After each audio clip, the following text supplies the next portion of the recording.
নমস্কার বন্ধুরা, আজকে আমি সকালবেলা আপনাদের জন্য নিয়ে এসেছি একটি ছোট্ট কবিতা। সুন্দর সকালের সুন্দর মুহূর্তগুলো আমাদের কেমনভাবে যায় সেটা নিয়ে লেখা একটি কবিতা।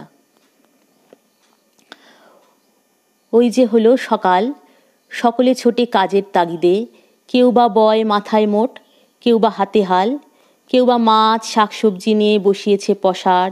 জনে জনে লোক এসে নেড়ে চেড়ে নিয়ে যাবে, আবার করবে দাম দর। ওই যে হলো সকাল, সূর্য ওই আকাশ মাঝে, পাখিরা ছুটেছে আনতে খড়কুটো, শীতের দমকা হাওয়ায় ভেঙেছে ওই বাসা, আজ করতে হবে নিটোলো খাসা। ওই যে হলো সকাল, নদীতে কোলাহল, ডুব পাড়তে এসেছে জনে জনে, স্নান সেরে ফিরবে ওরা আনন্দ মনে। ওই যে হলো সকাল, ঘরে ঘরে উনুন জ্বলে গেছে, ধোঁয়ায় ধূসর করেছে আকাশ, রমণীরা সরকারি ট্যাপে ভরেছে জল, গল্পগুজব আড্ডা মুখরিত কোলাহল। জানো তো ওই পাড়ায় পালিয়েছে হাবুর মেয়ে, সেটা যেন লোক মুখে উঠল গে।